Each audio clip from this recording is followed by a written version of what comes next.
folks, I'm back. Old Dan with more tales of old. And today we're going to talk about church. Now, I'm not going to preach, so don't worry. But these are things about church. And they're all true. Uh, if you go to a small church, you're liable to, hear a lot of things from the kids. Because they tend to be quieter than churches that are like really big, and there's a lot of rustling going on, a lot of movement and stuff. But in these little churches, there's not usually as much, and you can hear things that might amuse you. When I was a kid, I was a teenager, I guess at the time, we had a baby at church. This little girl baby was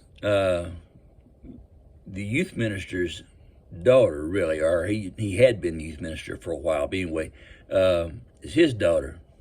She was 6 months old, and the baby could whistle loud and like to do it.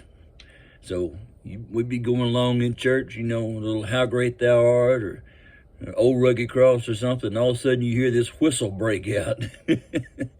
Okay, that story wasn't necessarily funny, but it was true and it was unusual, so I told you about it, because I'm here to entertain. That's all I'm just here to entertain. And to get likes and, subscribers and things too. But the next thing I was going to tell you, I'm going to tell off on myself. When I was little, I'm talking, 3 or 4, 5, 6 years old, maybe, we would on occasion visit a little country church. And when I say country, I mean cornbread country. Cornbread country. This church was one of those it had one room and a baptistry. I'm sure they had bathrooms somewhere, but I can't remember. It's been way too long. It's been 57 years. But anyway, I remember going to this little church. It was a little bitty. But, folks met there and they say, hey, where two or more of you are gathered in my name, there shall I be also. So it was church. The deal that happened was, I couldn't stay out of trouble. For some reason, and you may not believe this, but I really couldn't stay out of trouble. I like to talk, even back then. And my mama kept telling me to be quiet. And I'd go a few seconds quiet, and then I'd start talking again. So she told me, if you don't be quiet, I'm going to spank you. I'm going to carry you outside and spank you. And I said, okay. And then proceeded to start talking again.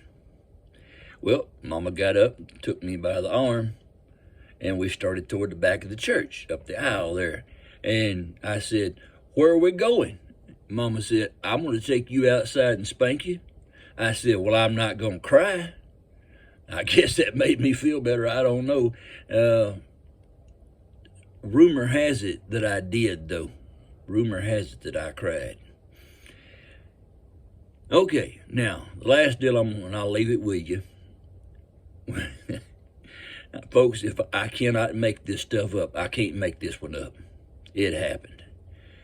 At the Quitman and Center Street Church in Gladewater, Texas, many moons ago, there was a young man, and at the time he was probably 4 or 5 also.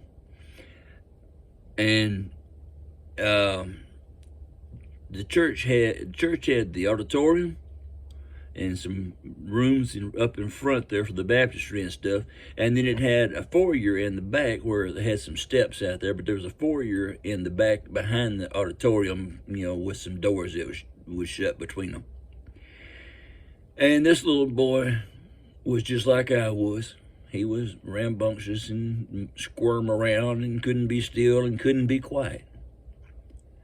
His daddy told him to be quiet or he was going to take him out. And he wouldn't be quiet. So he told him one more time, be quiet and sit still or I'm going to take you out and spank you behind. He didn't quite grasp the concept, I guess, because he kept on. So, Daddy stands up, takes him by the arm. They start up the aisle toward the back of the auditorium to go to the foyer. That's where all the spankings took place back then.